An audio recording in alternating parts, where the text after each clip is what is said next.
I'm Emily. When I was 7, my biological father passed away suddenly from a heart attack on a Saturday morning. I remember he was making pancakes, a weekend tradition that always brought joy to our little family. Dad loved to shape the pancakes into funny faces to make me laugh. As I ran into the kitchen to help, he suddenly collapsed, clutching his chest with a look of excruciating pain. The rest of that day is a blur. The sound of ambulance sirens, the stark walls of the hospital, and my mother's tears. In the blink of an eye, we lost the anchor of our family. Not long after, my mom met David in a support group for widowed parents. David was tall, kind, and had a warm smile that faintly reminded me of Dad. A year later, they got married, and David moved into the old house my dad had left us. As I adjusted to having a stepfather, my mom shared some news that would change everything. She was pregnant. I can still see her glowing face as she told me I was going to be a big sister. At age 9, Ethan, my half-brother, was born, and from that moment, everything in our home shifted. My mom, once a devoted elementary school teacher, decided to quit her job to care for Ethan full-time. "Ethan needs me," she would say whenever someone questioned her decision. I often wondered if I hadn't needed her just as much during my early years, but the words always caught in my throat. Instead, I watched silently as my mom's world became centered entirely around Ethan. I started noticing how little attention she paid to me. She'd forget to pack my lunch for school, and act surprised when I mentioned being hungry at dinner. "I'm so sorry, honey," she'd say distractedly, her eyes already back on Ethan. I was busy with Ethan's doctor appointments all day. Moments like these became the norm. David, my stepdad, noticed. I often saw him watching Mom with a thoughtful expression as she hovered over Ethan, seemingly unaware of my presence.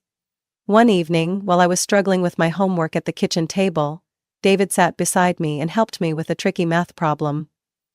"Emily," he said in his calm, gentle voice, "sometimes people get so focused on one thing that they forget about other important things." I knew he was talking about Mom, and though his words couldn't change the situation, his kindness became a source of quiet comfort for me during those years. Ethan's arrival transformed my life. My mom, who once cared deeply about every detail of my world, was now entirely consumed by my little brother. I became invisible in my own home, left to manage my own needs. Every day I made my own breakfast, packed my own lunch, and completed my homework without anyone noticing or asking how my day went. "Emily, you're the older sister," Mom would remind me. "You need to understand and help out." I would nod and swallow my feelings of neglect, unsure of how to voice them. Each night I hoped for a moment to sit with Mom and share my day. But after putting Ethan to bed, she was always too exhausted. "We'll talk tomorrow, Emily," she'd say, patting my shoulder. But tomorrow never came. Over time, my stories faded and I learned to stay silent. When I needed someone to listen, I turned to David. He always made time for me and encouraged me to keep going. Though even he couldn't change the way Mom prioritized Ethan over me. As the years passed, the responsibilities piled up. If the house was messy after a long day of Mom tending to Ethan, it was my job to clean. If Ethan's toys were scattered everywhere, I was asked to pick them up. "Emily, help your mother out," was a constant refrain. I loved my brother, but watching Mom light up when Ethan said a new word, or hearing her gush about him to her friends, made me wonder if she'd ever felt that proud of me. As my brother and I were growing up, my mom turned to Aiden and asked if he knew if anyone could help out. I gradually became quieter, more withdrawn. Even when I scored top marks on a test or won an award at school, Mom's response was lukewarm at best. "Good job, Emily," she'd say, before rushing off to take Ethan to another doctor's appointment. I realized, no matter how hard I tried, I could never compete with the special place Ethan held in her heart. I found solace in small joys and David's support. He would take me to karate class twice a week, cheering me on from the stands as if he were my real dad. Those moments were a rare source of light in my otherwise lonely world. But even David's warmth couldn't fill the void left by my mother's indifference. Looking back, those years were marked by a growing sense of isolation.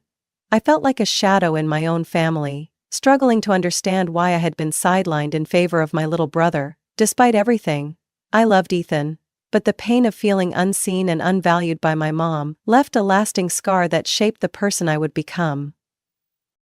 Tommy, my younger brother, seemed to be wrapped in an impenetrable cocoon of my mother's constant attention. From the time he was little, she was always by his side, meticulously overseeing every aspect of his life. She wouldn't let Tommy do anything on his own.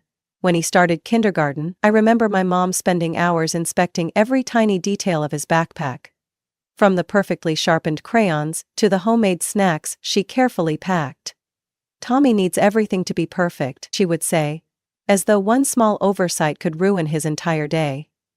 Meanwhile, if I ever forgot my lunch at home, it was brushed off as a small mistake you need to take responsibility for. As time went on, her overprotectiveness of Tommy became more apparent. By the time he was 7, she insisted he shouldn't have to clean his own room. "Tommy's still young, help him out a bit, Emily," she'd say. At 12 it became routine. I was the one taking on his responsibilities, while Tommy played video games or watched cartoons. Once, when I finally protested, "Mom, why can't Tommy do it himself? I'm busy too," she gave me a look of reproach. "Tommy needs time to develop his creativity. You're his big sister, you should understand." It didn't stop at cleaning or chores. My mom shielded Tommy from the consequences of his mistakes. One time, he accidentally broke Grandma's favorite porcelain vase. I braced myself, expecting Mom to be upset, but instead, she hugged him tightly and said, "It's okay, Tommy, it's just an old vase." When I tried to remind Tommy to be more careful, Mom shot me a sharp glance. "Emily, don't make him feel guilty. You need to learn to be more understanding." Even when others, including David, my stepdad, suggested that Tommy should start learning independence, Mom was quick to shut them down. "He's still a child. None of you understand how sensitive my son is," she declared during a dinner conversation when David gently proposed enrolling Tommy in a baseball league. Mom was adamant that sports were too dangerous and insisted Tommy wasn't suited for such activities. Instead, she signed him up for art classes at a local community center. I still remember the bored expression on Tommy's face as he sat in the class, doodling aimlessly. After only a few sessions he dropped out, and Mom was quick to blame the teacher for not understanding his artistic spirit. I lost count of how many times David tried to reason with her, urging her to let Tommy experience life and take on responsibilities. "Sarah, he's 8 now," David said one evening. "I think it's time he started making his own bed in the mornings. It'll be good for him to learn some independence." But Mom immediately slammed her fork down, her face flushed with anger. "Are you saying I'm a bad mother?" she snapped, her voice rising to drown out any explanation he might offer. David remained calm. "No, Sarah, that's not what I'm saying. I just think Tommy needs to start taking responsibility for himself. I only want what's best for him." But Mom wouldn't listen. Instead, she turned to me, her voice laced with accusation. "Emily, you see what I have to deal with?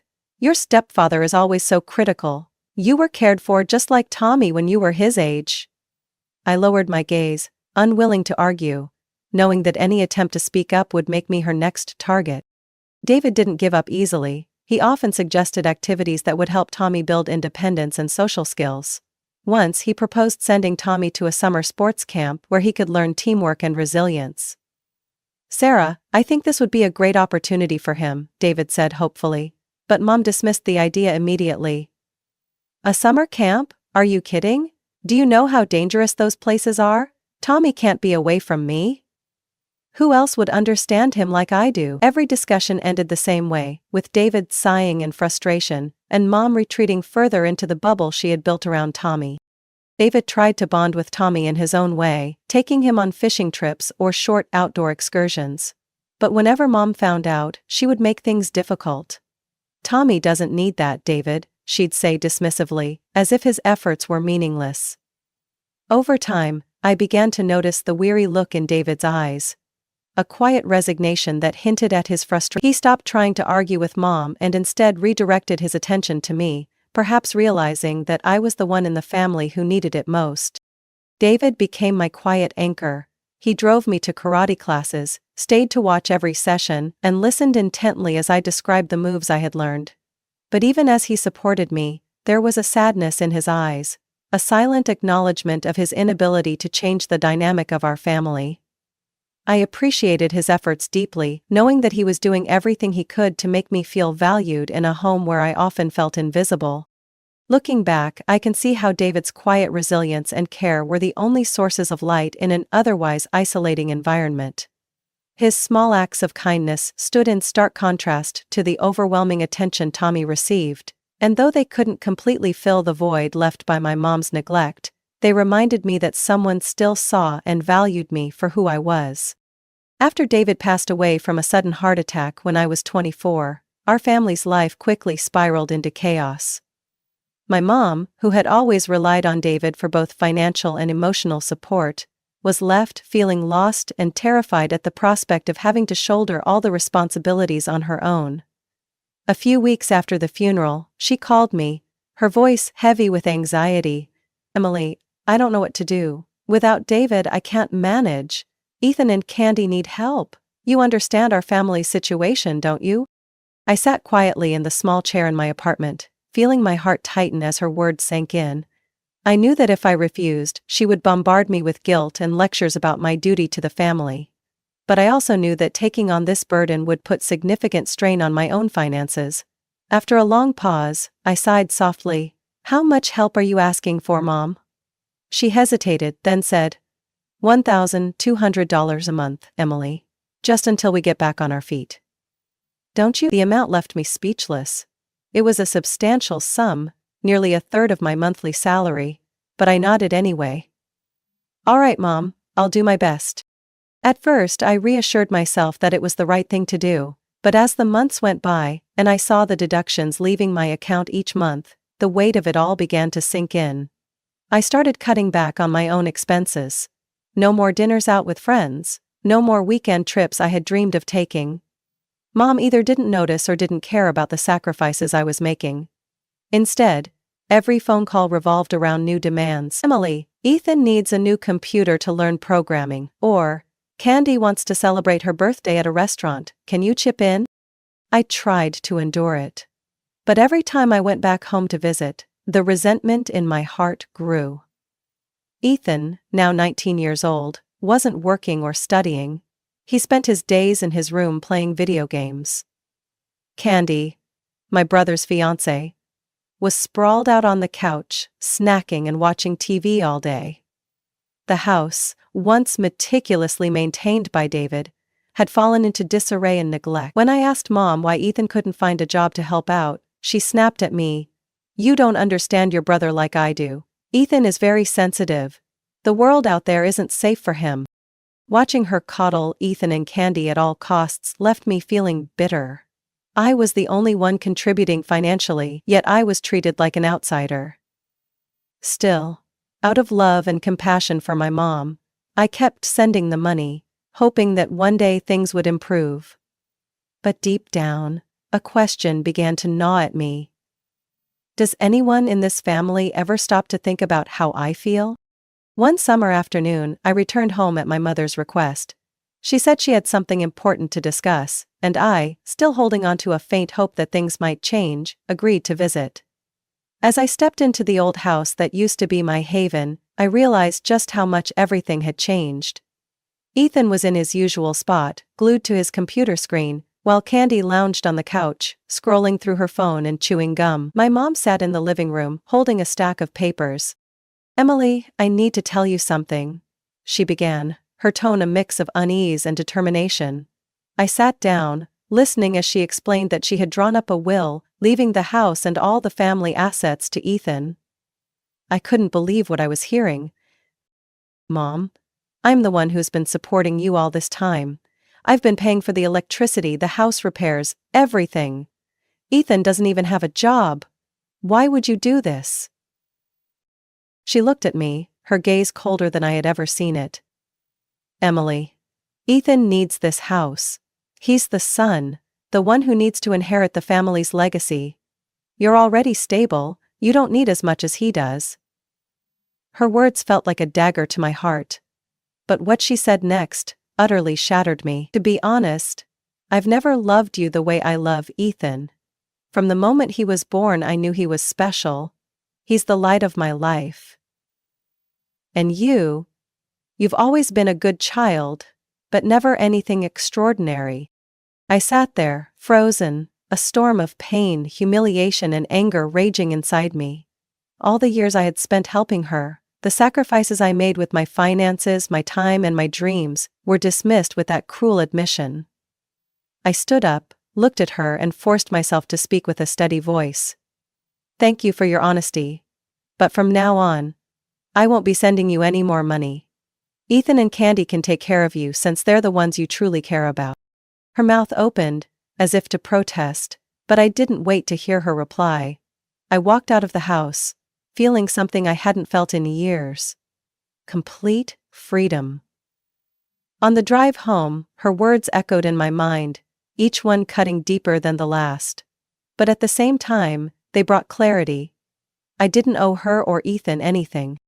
The very next day, I canceled all the automatic transfers I had set up to support her. I blocked her number, along with Ethan's and Candy's. In the weeks that followed, my mom tried every way possible to reach me, through Facebook, email, even my coworkers. But I refused to respond. I was done chasing love from someone who had never valued me. Now, I devote all my time and money to building my own future. I've started looking for a small house where I can finally feel happy and free. Looking back, I have no regrets about my decision. I lost my mom a long time ago, on the day she decided to pour all her love and expectations into Ethan. But now, I've finally found myself again. After cutting off all contact with my mom and Ethan, I began to feel a sense of relief I had never experienced before. The $1,200 I used to send home each month now became the foundation of my dream. A small house I could call my own. I opened a new savings account, and every month, instead of sending money away without any gratitude in return, I deposited the full amount into this account. For the first time, I felt like I was truly in control of my life. The early days after that decision were not easy. There were nights I lay in bed, heavy with guilt, wondering if I was too cruel for leaving my mother in a difficult situation. But then I would remember her cold eyes, her cutting words that I was never special, and the painful truth that she had never truly valued me. Those memories kept me grounded, reminding me that I had made the right choice. Instead of dwelling on what I had lost, I focused on the future. I began making detailed plans for my dream home. A cozy living room, a fully equipped kitchen, and a small balcony where I could sip coffee in the mornings. I spent my weekends touring properties in the suburbs, quiet neighborhoods not too far from work, but peaceful enough to feel like a sanctuary. Through this process, I realized that saving money wasn't just about building financial security, it was about rebuilding trust in myself. I had spent too long living in the shadow of a family that dismissed all my efforts. Now, I wasn't just saving for a house, I was investing in myself. I enrolled in personal development courses, signed up for a weekend yoga class, and even treated myself to a short trip to the coast. Something I had never dared to do before. By October that year, with my savings finally reaching a significant amount, I found the perfect little house in the suburbs. It wasn't grand or luxurious, but it felt like home the moment I walked through the door. The creaky wooden floors, the small but cozy kitchen, and the backyard where I could plant flowers or simply sit and read. It all felt like a fresh start. On the day I signed the papers, I couldn't stop smiling. This house wasn't just a property. It was a symbol of the freedom and independence I had reclaimed after years of being under someone else's control. Every morning in my new home, I wake up to sunlight streaming through the curtains, and a deep sense of peace in my chest. No more guilt-ridden phone calls, no more financial burdens weighing me down. For the first time, I'm living for myself. And more than just living, I'm finally experiencing the true meaning of happiness. After cutting off all contact with my mother and Ethan, I began to feel a sense of relief I had never experienced before. The $1,200 I used to send home every month became the foundation of my dream. A small house I could finally call my own. I opened a new savings account, and instead of sending money away without ever receiving gratitude, I deposited the entire amount into that account every month. For the first time, I felt like I truly had control over my life. The first days after making that decision weren't easy. There were nights I lay in bed, heavy with guilt, wondering if I was being too cruel for leaving my mother in a difficult situation. But then I would recall her cold eyes, her harsh words telling me I was never special, and the undeniable truth that she had never truly valued me. Those memories gave me strength, reminding me that I had made the right choice. Rather than dwelling on what I had lost, I focused on the future. I began planning every detail of my dream home, a small house with a cozy living room, a fully equipped kitchen, and a little balcony where I could sip my morning coffee. On weekends, I spent time touring properties in suburban neighborhoods. Quiet, not too far from work, but far enough to provide a sense of peace. I frequently saw Jo tucking at her dog. Throughout this process, I realized that saving wasn't just about accumulating money, it was about rebuilding trust in myself. I had spent too long living in the shadow of a family that dismissed all my efforts. Now, I wasn't just saving for a house, I was investing in myself. I took skill development courses, signed up for a weekend yoga class, and even treated myself to a short trip to the beach. Something I had never dared to do before. By October of that year, when my savings had grown significantly, I found a perfect little house in the suburbs. It wasn't large or luxurious, but the moment I stepped through the door, it felt like home. The old wooden floors, the small but cozy kitchen, and the backyard where I could plant flowers or simply sit and read, it was everything I needed. The day I signed the contract, I couldn't stop smiling. This house wasn't just a piece of property, it was a symbol of the freedom and independence I had reclaimed after years of being controlled.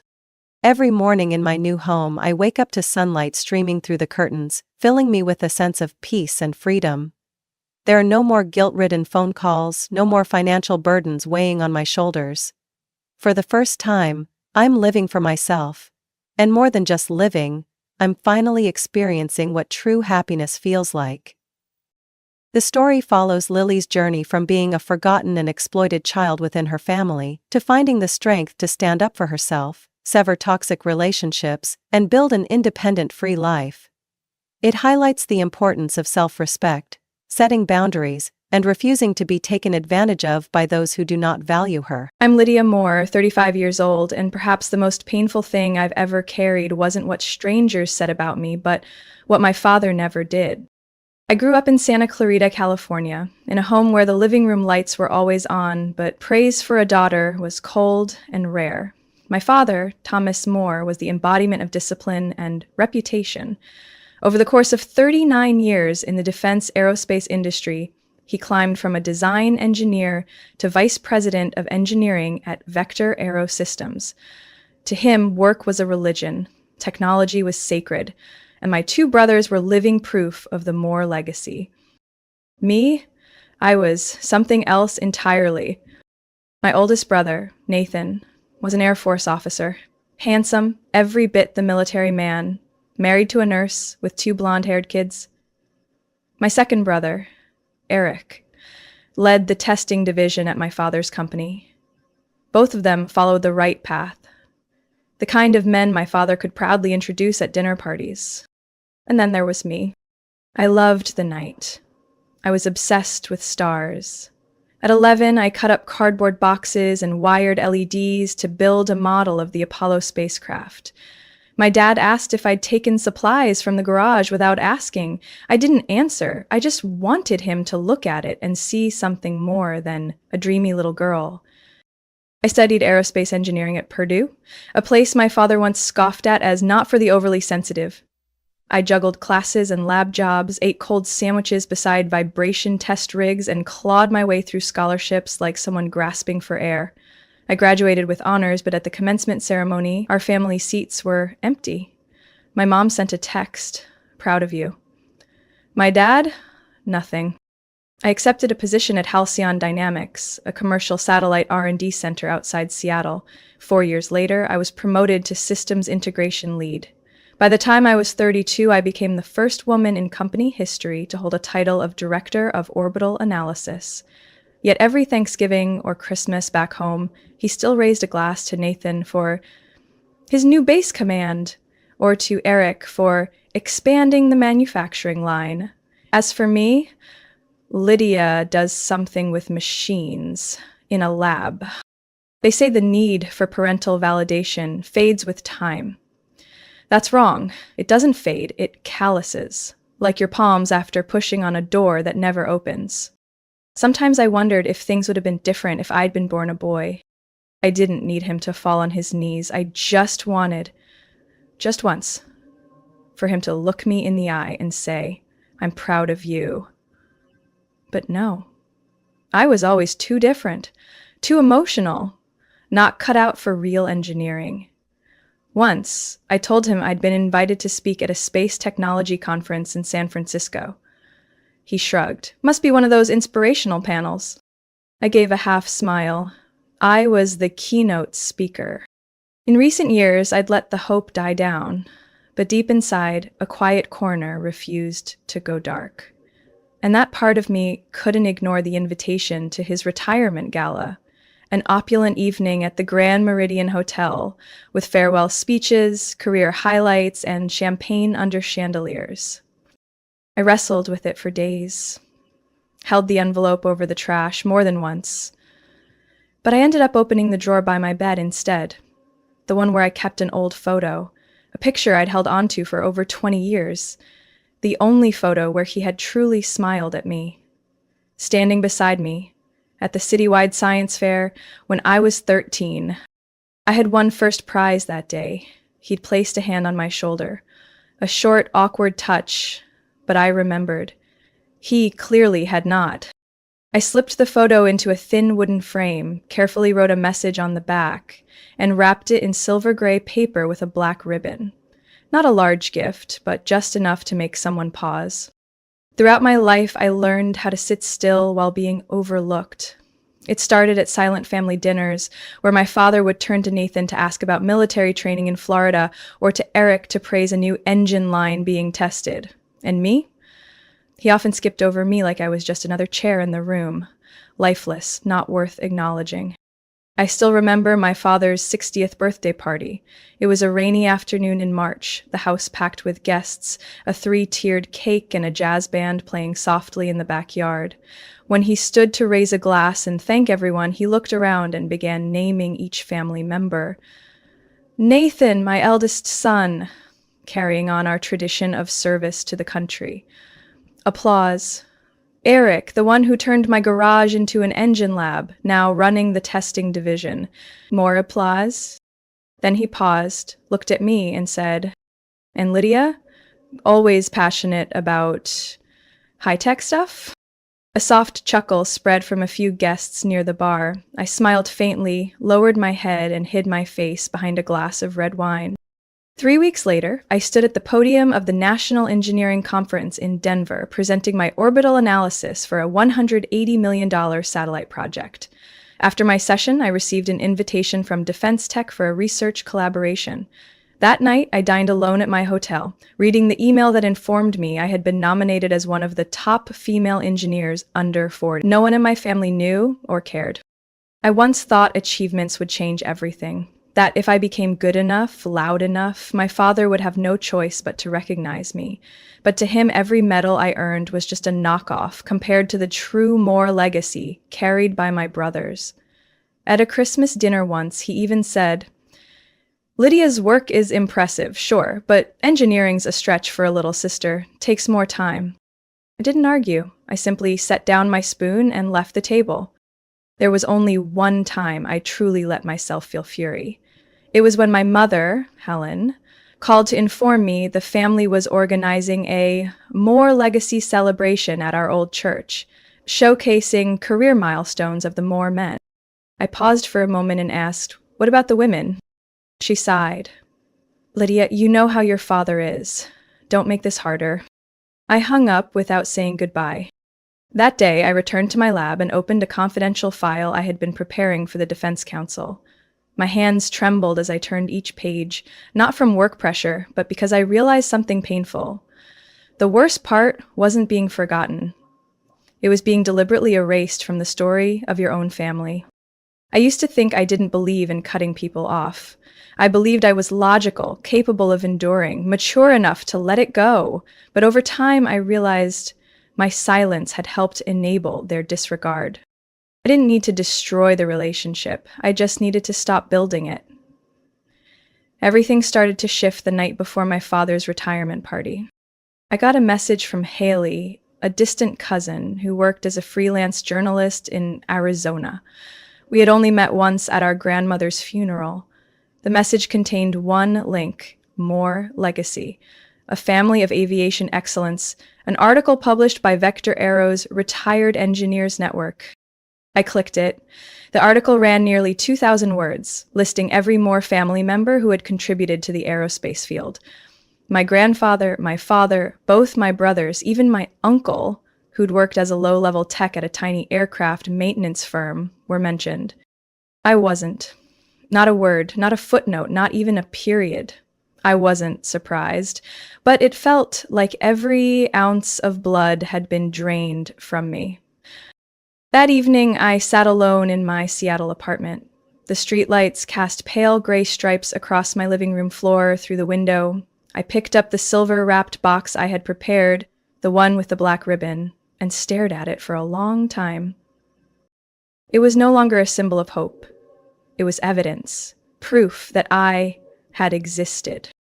I arrived at LAX on Friday morning, my gray suitcase rolling softly across the cold stone floor. My head was completely clear, but there was something inside me heavier than any carry-on. The flight lasted 2.5 hours, taking me to San Antonio, where my father had chosen to host his retirement party at a 5-star hillside resort, complete with a golf course, vintage piano, and cocktail reception by the pool. I rented a compact SUV to drive to the venue. The South Texas air was dry and sharp, a stark contrast to Seattle's constant dampness. Every mile peeled back layers of memory. Wounds I thought had healed, but had only gone quiet. I checked in around 3 p.m. The young receptionist smiled and said, "You're here for Mr. Thomas Moore's party, right? He's kind of a legend around here." I nodded. My room was on the top floor, overlooking the central garden where the gala would take place the next evening. I opened my suitcase and took out the gift box I had wrapped back in Seattle. I didn't check it again. I knew exactly what was inside. A black and white photo, a small handwritten note taped to the back of a thin wooden frame, written slowly, deliberately. This gift wasn't meant to stir emotion. It was a piece of evidence, proof of something my father had refused to acknowledge for too long. I placed it on the wooden table near the window. The golden Texas sunset stretched across the box like a soft spotlight. Then I showered, put on a simple dark blue dress, light makeup, and left the hotel to have dinner with the only family member I still kept in touch with, Aunt Caroline. She was my mother's youngest sister, now living in New Braunfels, the only one who had ever dared to say to my father during a family gathering, "Tom, who do you think you are, sorting your kids like cars in a parking lot?"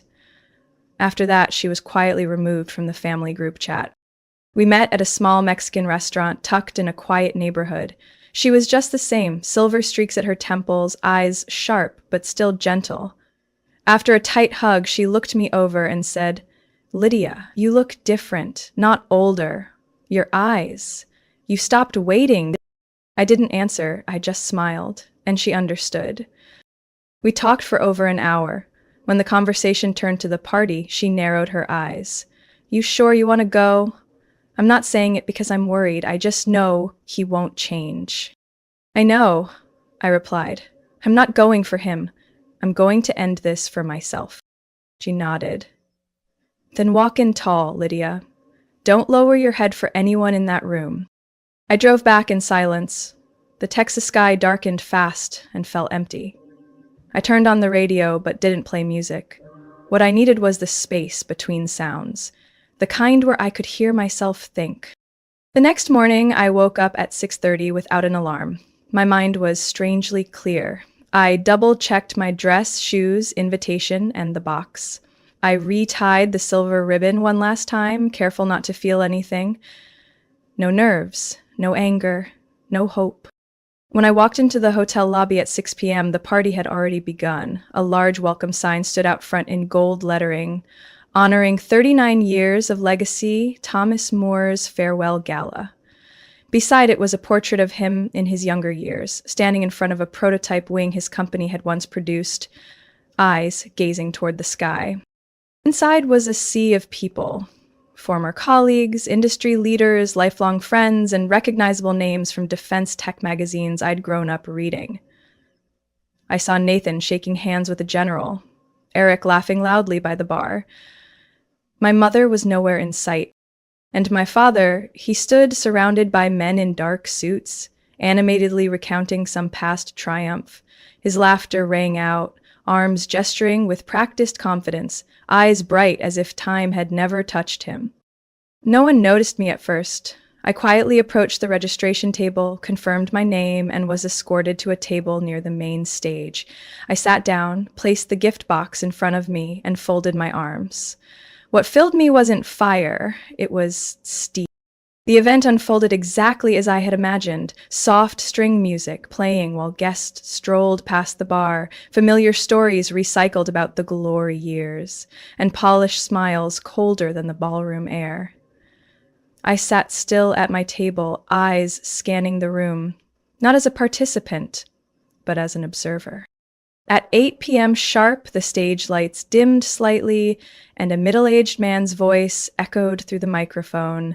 "Ladies and gentlemen, please find your seats. We're about to begin the main address, honoring a legend in the defense aerospace field, Mr. Thomas More." A wave of applause swept the room. I heard Nathan's laugh from the front table, his hand slapping the shoulder of a man in uniform. Eric nodded with enthusiasm, as if gearing up for a magic show. My father walked up to the stage slowly, deliberately, like someone who had rehearsed each step to project dignified humility. He wore a sharp black suit, a slate gray tie, and a lapel pin marking 25 years of service to a next-gen jet propulsion program. He smiled slightly, raised the mic, and began. "It's an honor to stand here tonight among those who've walked nearly 4 decades of challenges with me. I'm not someone who expresses emotions easily, but tonight, I want to take a few minutes to acknowledge my family." I sat up straighter, fingers tightening slightly around my glass of water. I wasn't expecting anything, but I listened. My wife, Helen, the one who reminds me to eat greens and schedule doctor visits, even when I claim to be too busy. Without her, I wouldn't have lasted this long. Soft laughter rippled through the crowd. I hadn't seen my mother, but I knew she was somewhere in the shadowy rows of guests. And my 2 sons, Nathan and Eric. He paused. The spotlight gently found their faces, beaming with pride. Nathan, a true soldier, always at the front, unwavering in his principles, the embodiment of loyalty and honor. Eric, perhaps the only engineer I know who can dismantle a machine and rebuild it better than the original blueprint. You've both made me prouder than anything I've ever drawn or built. Thunderous applause. A whistle rang out. I clearly heard someone shout, "Bravo!" from the right side of the stage. Then he stopped. "Of course, not everyone in the family chooses the same path," he smiled. Not at me, but at the crowd. Some are born to go far, in a more abstract sense. A light wave of laughter, like chairs scraping against marble, swept across the ballroom. A few eyes flicked toward me. No one said my name. They didn't have to. He continued, "To me, family is legacy, a chain of discipline, effort, and direction. Not everyone fits into that model, and that's okay. Each person has their role." Role. The word hit my chest like cold steel. I had thought I could sit through it, hear his words without feeling. I was wrong. It wasn't because he lied, it was because he told the truth, in the most ruthless way. I didn't belong. I set my glass down and rose slowly. Eyes followed me as I walked toward the stage. Not to step up, but to stop at the first stair. The silver gift box was steady in my hands. The stage lights hit the wrapping, casting a cold gleam across my face. I looked up at him. "Happy retirement, Dad," I said, my voice calm like greeting a stranger in an elevator. "From someone who went too far to turn back." I extended the box. He looked down, stunned for a moment. Then he reached for it, his lips twitching like he wanted to say something, but no words came. I turned away, walking across the ballroom, through lingering perfume and the faint scent of champagne. The sounds around me faded, leaving only the echo of my footsteps on the polished stone floor. No one called after me. No objections. Just a long silence trailing behind an act that perhaps no one in that room saw coming. I didn't look back as I walked out of the ballroom. The hotel hallway stretched out like a runway under soft light. Every step away from that stage was a step away from the years I'd spent waiting. I didn't feel proud. I didn't feel triumphant. I just felt quiet. A kind of quiet I'd never known. Not from the absence of voices, but because, for once, I no longer had to scream to be heard. Back in my room, I locked the door and left the lights off. My navy meal dress slipped off and pooled at my feet like a shell I had just shed. I stood in front of the mirror for a long time, hair still up, eyeliner sharp, but my eyes held no fire, no tears either. The phone buzzed, a message from Mom. "Leah, what are you doing?" I didn't answer. 5 minutes later, another, from Eric. "You really didn't have to do that." Then Nathan. "You always have to make everything dramatic." I switched to silent mode, slid the phone into the nightstand drawer like dropping a stone into a deep well. That night, I lay in bed and didn't sleep. I just lay there, eyes wide open, chest rising and falling, feeling every heartbeat finally free from the weight of needing to be acknowledged.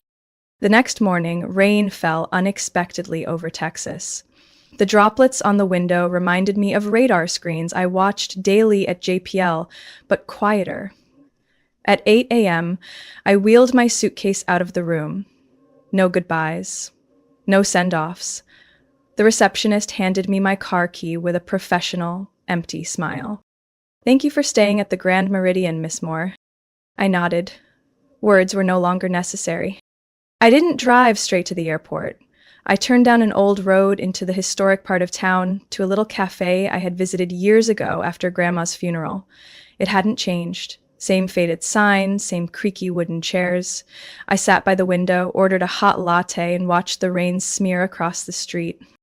Then my phone rang, a number I didn't recognize. I hesitated, then picked up. "Lydia," a rough, familiar voice. "My father." I said nothing. "Yesterday, when you handed me that box, you knew people were watching. Was that to humiliate me?" Still silent, he sighed. "I haven't opened it."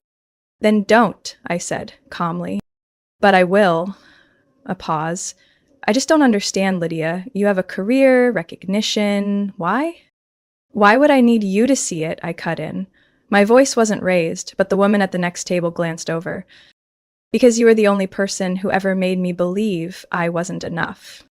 Silence. "The photo in that box," I said, "was proof that, at least once, just once, you were proud of me. I kept it for 22 years because I thought it was real." He didn't argue. "I don't need an apology. I don't need you to change. I just need you to know. The emptiness you left behind, I filled it. Not with forgiveness, but with myself." "Lydia." "Goodbye, Dad." I hung up before he could say anything else. The latte cooled on the table. I drove to the airport just before noon. As the plane lifted off from San Antonio, the clouds blocked out the sun. But I didn't fear flying anymore. Not because I'm an aerospace engineer, but because I've lived long enough in emotional turbulence to know just because the sky is unclear doesn't mean there's no way through.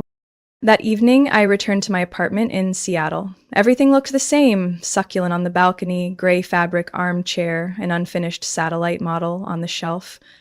But one thing was different. Me. I opened my laptop and checked my email. A new message from the National Women in Engineering Conference. "We'd be honored if Miss Moore would accept our invitation as the keynote speaker for next month's opening session." I typed my response. Simple, clear. "I accept, and this time, I'll say everything." Send. Just as I predicted, he didn't open the gift box at the party. Not because he forgot, because he didn't dare. For my father, control was like breath, the armor he wore each day to avoid facing any real emotion. In front of hundreds of guests, he kept smiling, shaking hands, saying gracious things, as if the daughter who had just walked out of the ballroom had never existed. But I knew, alone in his hotel room at the end of the night, he would open that box, and he would see the photo. That photo I'd kept for 22 years in a sealed envelope, hidden deep in the bottom left drawer of my desk. It was a picture of me and him, taken at the Eisenhower Middle School Science Fair. I was 12, thick glasses, messy bun, gray hoodie, grinning wide. I stood beside the ISS space station model I'd built from toilet paper rolls, scrap wire, and hot glue. What made the photo special wasn't me, it was him. He stood just behind me, one hand on my shoulder, the other holding my first place certificate. And he was smiling. A real smile. Not the polite nod at banquets, not the camera-ready grin for the press. It was an unguarded moment, the kind of look that said I was something he never expected, but couldn't deny. I remember that day clearly. Mom made him come. He didn't want to. He sat arms crossed in the back row, checking his watch, but when they announced I'd won the district-wide prize, the whole auditorium clapped, and he, for a brief second, stood up, didn't say congratulations, just walked over, placed a hand on my shoulder, and posed for that photo with a student reporter, and never mentioned it again. Under the framed photo in the gift box, I placed a small card, just 4 words. I kept this. I'm done.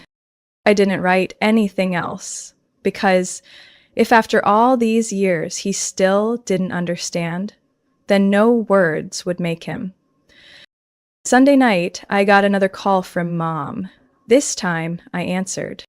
I know you did the right thing yesterday, but your father?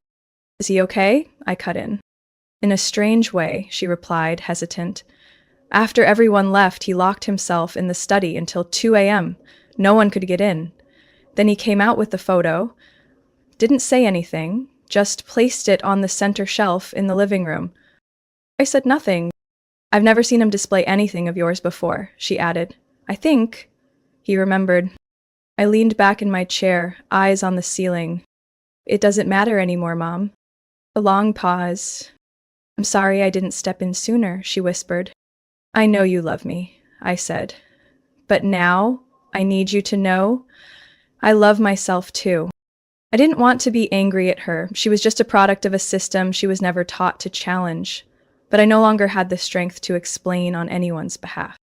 That night, I pulled out the identical photo I had given him, the extra copy I printed at 16, and placed it back on my desk.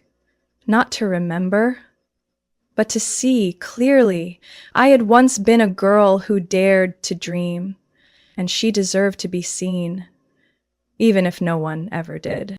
The next morning, as I prepared my keynote for the upcoming conference, an email popped up in the corner of my screen from thomas.moore@vecteraarrow.com. Subject, no subject.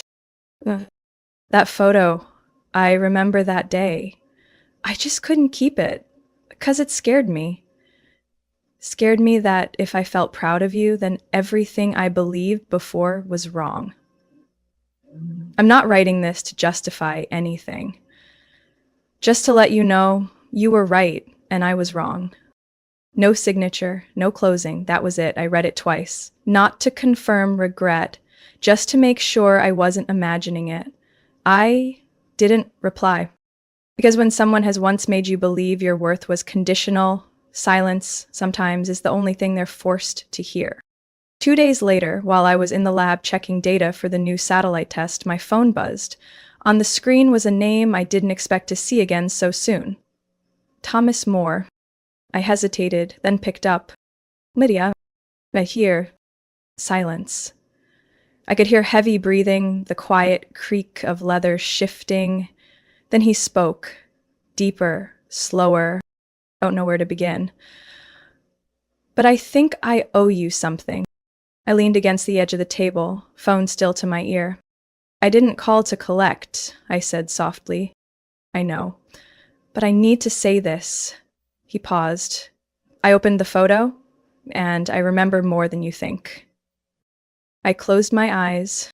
That day, I really was proud. So proud. But I was afraid. Afraid you wouldn't be like me. Afraid that my belief in order, discipline, and direction would be thrown off because you were different. I swallowed. Because I'm a girl? You didn't deny it. Maybe partly, but not just that. You didn't seek approval. You challenged things. You pushed against molds. Every time you succeeded, I felt threatened because I didn't understand how you did it. He took a deep breath, and instead of learning, I chose to ignore it. That was my failure. I turned toward the window. Seattle sunlight lit up my desk, reflecting off the satellite model like the glow of a distant planet. I didn't need you to admire me. I just needed you to see me, I said, voice steady, not angry, just plain truth. But you refused, year after year. I know, and I want to tell you something honest. You remind me of your grandfather. I frowned. You mean Everett? Yes. He never acknowledged me either. Said I was blind for chasing technology, for leaving the farm to study mechanics. He told me I wasn't a real man if I couldn't plow a field. I went quiet. I swore I'd never do the same, he continued, and yet I became just like him. For the first time in my life, I heard him look into his past. No defenses, no excuses.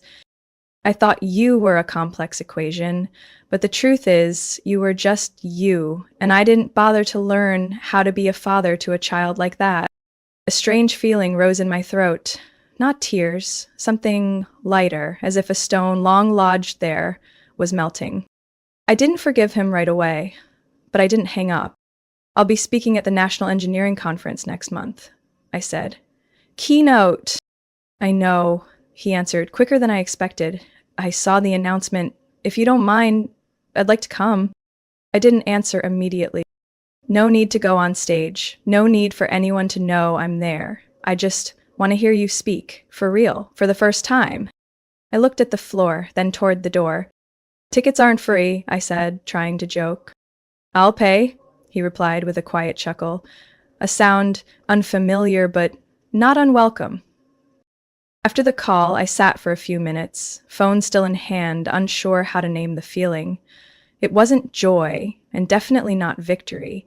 It was more like a hollow space, partially filled. That night, I called Mom. You know what? I said when she picked up. I think maybe Dad really wants to understand me this time. On the other end, she was silent. Then she said, I believe that, and I'll go with him to the conference. I sank into the sofa, eyes on the ceiling. Not everything was healed, but some wounds only need to be acknowledged as real to start the process of recovery. And maybe, after years of trying to prove I was right, I could finally step into the next chapter without dragging the weight of the last war. I returned to Seattle on a soft, sunny afternoon. During the flight, I didn't check emails or open my laptop. I just sat in silence, looking down at the snow-worn mountains and the deep lakes below. Something in me had closed, not because I had forgiven, but because I no longer needed approval. 3 days later, I stood on the main stage of the National Engineering Conference, facing over 1,000 engineers, scientists, students, and those who once believed they didn't belong in this field, just because they hadn't walked through a familiar gate. I wore a charcoal gray suit, no bow tie, no jewelry, just a neat stack of printed notes in hand. Good morning, I began, my voice steady. My name is Lydia Moore, and I used to think I had to become a more palatable version of myself to stand here. Eyes looked up from every row, waiting. I once believed that to be acknowledged, I had to hide everything that made me different. My gender, my way of thinking, even how I approached problems. I paused and swept my gaze across the room. But after more than 10 years in aerospace and defense, I've learned the opposite. What makes you different is exactly why you need to be heard. No whispers, no awkward laughs, just silence. And I continued, I grew up in a family where technical achievements were only recognized if they came with a uniform or a legacy name. I used to think if I reached a high enough level of success, I would finally be accepted. I lifted my hand, not for drama, but to stop myself from slipping back into old emotions. But the truth is, if someone needs you to change in order to see your worth, then their approval was never worth anything to begin with. A soft wave of applause began. I didn't pause. 2 months ago, I gave my father a photo he once forgot. The only moment he had ever truly been proud of me. I kept that picture for 22 years, hoping he'd remember. But when I placed it in his hand at his retirement party, I was no longer waiting. I took a deep breath, not because I was emotional, but because I was speaking from my whole life. I'm not telling this story for sympathy.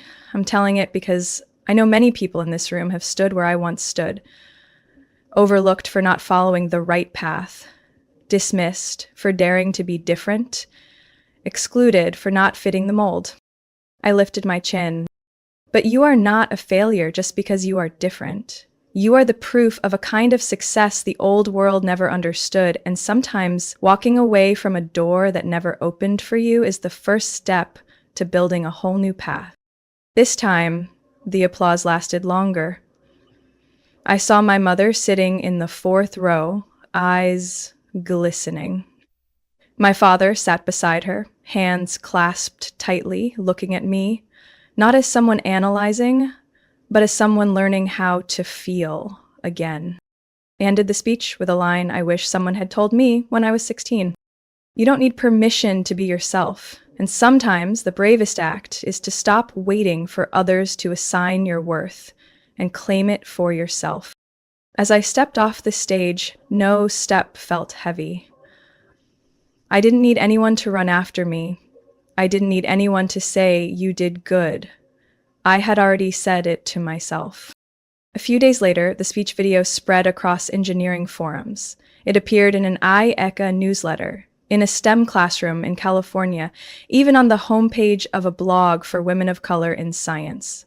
I received hundreds of emails from people I'd never met, but who wrote that they had once felt invisible, the way I once did.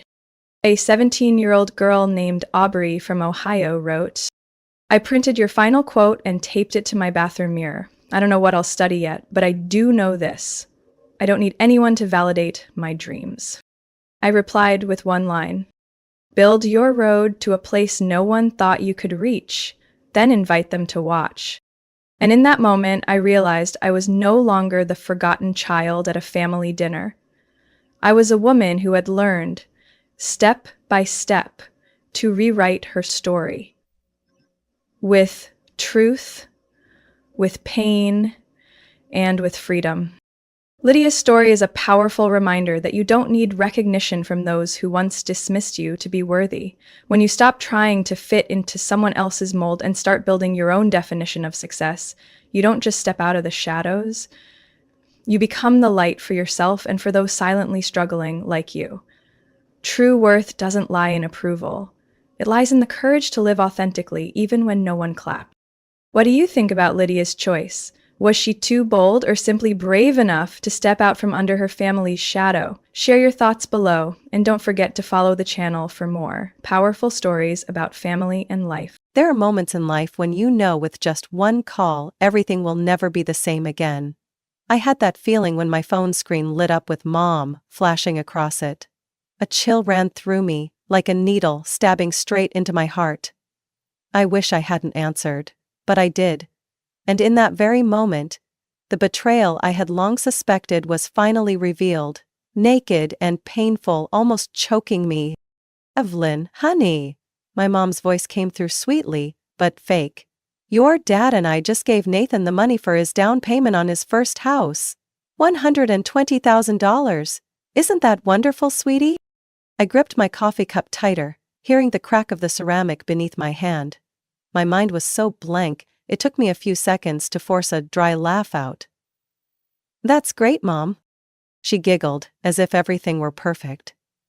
I know you probably wish you could get help like that. But Evelyn, with your lifestyle choices, your dad and I thought it was better for you to be independent. You understand, right? My lifestyle choices? I almost wanted to laugh out loud in that crowded cafe. Does building $1 million online marketing business from scratch, paying their mortgage for 3 years when Dad lost his job, and funding their 40th anniversary trip all count as lifestyle choices? Swallowing my anger, I gripped the phone, my eyes burning.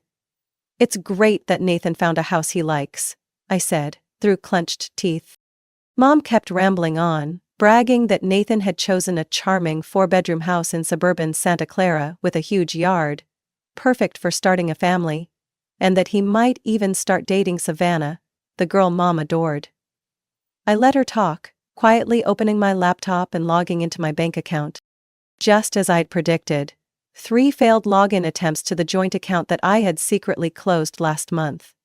I sat there, staring at the blinking warning on the bank screen, feeling like I had just closed the last door to the memories I had once tried to hold on to. Mom, I have to go to a client meeting. I cut her off, my voice sharp like a knife. Always work, Evelyn. Men don't like women who are too ambitious, you know that. Mom clicked her tongue as if speaking some universal truth. I closed my eyes, inhaling deeply. Goodbye, Mom. Give my regards to Dad. I hung up before she could say another word. Less than a minute later, my phone buzzed non-stop. Dad, then Nathan, then Mom again. I switched everything to silent and threw the phone on the table. Instead, I opened my email. A message from Fiona, my personal attorney, had just arrived, with a simple subject line: your account is fully protected, no one can access it anymore. I should have felt guilty, right? Guilty like society teaches good daughters to feel when they cut ties with their family? But all I felt was one thing: exhaustion. An exhaustion deep to my core, as if I had just broken free from the chains that had bound me for 10 years. A message from Camila, my best friend, came in right after. They found out? Are you okay? I looked at my reflection in the laptop screen. 33 years old, self-made, running a company that brings in over $1.5 million a year. And finally I was free. No longer the walking ATM for anyone. The phone buzzed again. This time, it was Nathan. I squinted, picked up the phone, curious to hear what the one who had gotten all that money would say. Evelyn, what the hell? Where's the account? Nathan's voice was frantic, his breath heavy over the phone. The account's been closed, I replied, calm as if talking about the weather. There's a difference, Nathan. But I need the money. I'm in the middle of processing another loan to finish the house deal. Oh, the $120,000 Mom and Dad just gave you? I thought you were good to go. This is different, he almost screamed. That's for buying the house, and this is for emergency funds. If I don't have it, then... I cut him off, voice ice cold. Nathan, for a decade every emergency this family has had, I've had to deal with. You call that responsibility? You're selfish, always thinking you're better than everyone, he shouted. No, Nathan. I've just been too convenient, I replied, and hung up. A soft ding came from my security camera system. Mom and Dad were standing outside my front door, holding a thick stack of papers. Probably bank documents. Mom was crying. I didn't move. I just sat there, gripping the now cold coffee cup, staring at the screen. Outside, the people who had once treated me like their personal ATM now looked lost, not knowing where to knock anymore. And I knew this was just the beginning. The doorbell rang for the 3rd time. I didn't move. I just silently watched through the security camera. Mom crying. Dad trying to ring the doorbell like his hand could break through the cold glass separating us. I stood up, gently closing the curtain. The curtain was like the boundary I had just set, Simple, decisive, and without mercy.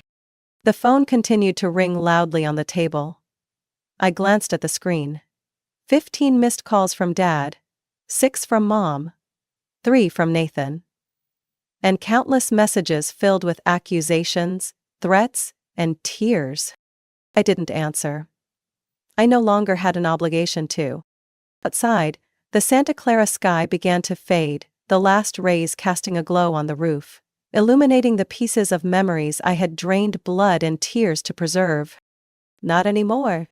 I returned to the desk, opened my laptop and scrolled to the last email from Fiona, the personal attorney I had hired earlier this year.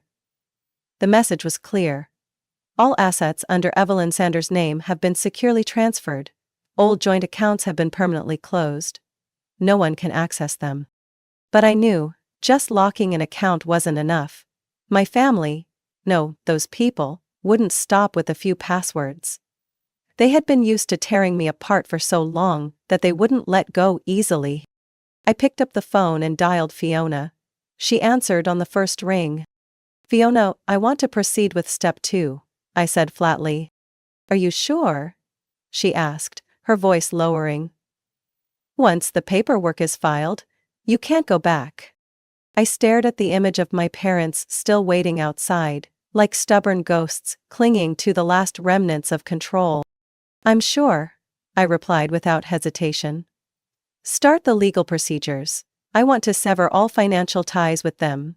And," I emphasized, "I want the paperwork for personal protection, in case they cross the line." Fiona was silent for a few seconds, then spoke. "I'll send over the personal asset protection forms. And the request for a no-contact order, if necessary." I nodded, even though she couldn't see it. "Send it all over. The sooner the better." Ugh! After hanging up, I felt like the whole house had grown vast and empty. A part of me shuddered at what was about to happen, but the other part, the one that had been drained mercilessly, felt a brutal, terrifying sense of relief. I opened a file I had prepared earlier. Sanders Family, Financial Breakdown. It listed every penny I had transferred, every bill I had paid, every loan that was never repaid. All of it had receipts, confirmation emails, bank statements. The final number at the bottom of the spreadsheet read, $378,420 US. There are moments in life when you know, with just one call, everything will never be the same again. I had that feeling when my phone screen lit up with "Mom" flashing across it. A chill ran through me, like a needle stabbing straight into my heart. I wish I hadn't answered. But I did. And in that very moment, the betrayal I had long suspected was finally revealed. Naked and painful, almost choking me. "Evelyn, honey." My mom's voice came through sweetly, but fake. "Your dad and I just gave Nathan the money for his down payment on his first house, $120,000. Isn't that wonderful, sweetie?" I gripped my coffee cup tighter, hearing the crack of the ceramic beneath my hand. My mind was so blank it took me a few seconds to force a dry laugh out. "That's great, Mom," she giggled, as if everything were perfect. "I know you probably wish you could get help like that. But, Evelyn, with your lifestyle choices, your dad and I thought it was better for you to be independent. You understand, right?" My lifestyle choices? I almost wanted to laugh out loud in that crowded cafe. Does building $1 million online marketing business from scratch, paying their mortgage for 3 years when Dad lost his job, and funding their 40th anniversary trip all count as lifestyle choices? Swallowing my anger, I gripped the phone, my eyes burning. "It's great that Nathan found a house he likes," I said through clenched teeth. Mom kept rambling on, bragging that Nathan had chosen a charming 4-bedroom house in suburban Santa Clara with a huge yard, perfect for starting a family, and that he might even start dating Savannah, the girl Mom adored. I let her talk, quietly opening my laptop and logging into my bank account. Just as I predicted, 3 failed login attempts to the joint account that I had secretly closed last month. I sat there, staring at the blinking warning on the bank screen, feeling like I had just closed the last door to the memories I had once tried to hold on to. "Mom, I have to go to a client meeting," I cut her off, my voice sharp like a knife. "Always work, Evelyn. Men don't like women who are too ambitious. You know that." Mom clicked her tongue, as if speaking some universal truth. I closed my eyes, inhaling deeply. "Goodbye, Mom. Give my regards to Dad." I hung up before she could say another word. Less than a minute later, my phone buzzed non-stop. Dad, then Nathan, then Mom again. I switched everything to silent and threw the phone on the table. Instead, I opened my email. A message from Fiona, my personal attorney, had just arrived, with a simple subject line: "Your account is fully protected, no one can access it anymore." I should have felt guilty, right? Guilty, like society teaches good daughters to feel when they cut ties with their family. But all I felt was one thing: exhaustion. An exhaustion deep to my core, as if I had just broken free from the chains that had bound me for 10 years. A message from Camila, my best friend, came in right after. "They found out. Are you okay?" I looked at my reflection in the laptop screen.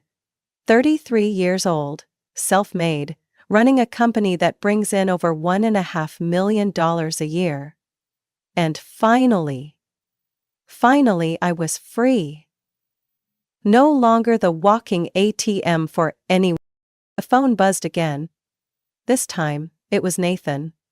I squinted, picked up the phone, curious to hear what the one who had gotten all that money would say. At him. "What the hell, where's the account?" Nathan's voice was frantic, his breath heavy over the phone. "The account's been closed," I replied, calm as if talking about the weather. "There's a difference, Nathan." "But I need the money. I'm in the middle of processing another loan to finish the house deal." "Oh, the $120,000 Mom and Dad just gave you? I thought you were good to go." "This is different," he almost screamed. "That's for buying the house, and this is for emergency funds. If I don't have it, then—" I cut him off, voice ice cold. "Nathan, for a decade, every emergency this family has had, I've had to deal with. You call that responsibility? You're selfish, always thinking you're better than everyone," he shouted. "No, Nathan. I've just been too convenient," I replied, and hung up. A soft ding came from my security camera system. Mom and Dad were standing outside my front door, holding a thick stack of papers. Probably bank documents. Mom was crying. I didn't move. I just sat there, gripping the now cold coffee cup, staring at the screen. Outside, the people who had once treated me like their personal ATM now looked lost, not knowing where to knock anymore. And I knew this was just the beginning. The doorbell rang for the third time. I didn't move. I just silently watched through the security camera, Mom crying, Dad trying to ring the doorbell like his hand could break through the cold glass separating us. I stood up, gently closing the curtain. The curtain was like the boundary I had just set, simple, decisive, and without mercy. The phone continued to ring loudly on the table. I glanced at the screen. 15 missed calls from Dad, 6 from Mom, 3 from Nathan. And countless messages filled with accusations, threats and tears. I didn't answer. I no longer had an obligation to. Outside, the Santa Clara sky began to fade, the last rays casting a glow on the roof, illuminating the pieces of memories I had drained blood and tears to preserve. Not anymore. I returned to the desk, opened my laptop and scrolled to the last email from Fiona, the personal attorney I had hired earlier this year. The message was clear. All assets under Evelyn Sanders' name have been securely transferred. Old joint accounts have been permanently closed. No one can access them. But I knew. Just locking an account wasn't enough. My family, no, those people, wouldn't stop with a few passwords. They had been used to tearing me apart for so long that they wouldn't let go easily. I picked up the phone and dialed Fiona. She answered on the first ring. Fiona, I want to proceed with step 2, I said flatly. Are you sure? She asked, her voice lowering. Once the paperwork is filed, you can't go back. I stared at the image of my parents still waiting outside, like stubborn ghosts, clinging to the last remnants of control. I'm sure, I replied without hesitation. Start the legal procedures. I want to sever all financial ties with them. And, I emphasized, I want the paperwork for personal protection, in case they cross the line. Fiona was silent for a few seconds, then spoke.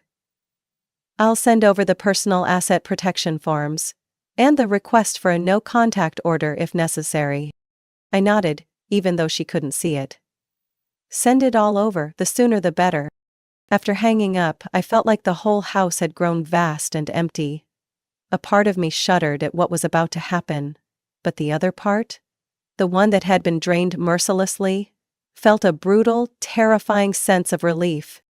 I opened a file I had prepared earlier, Sanders Family Financial Breakdown.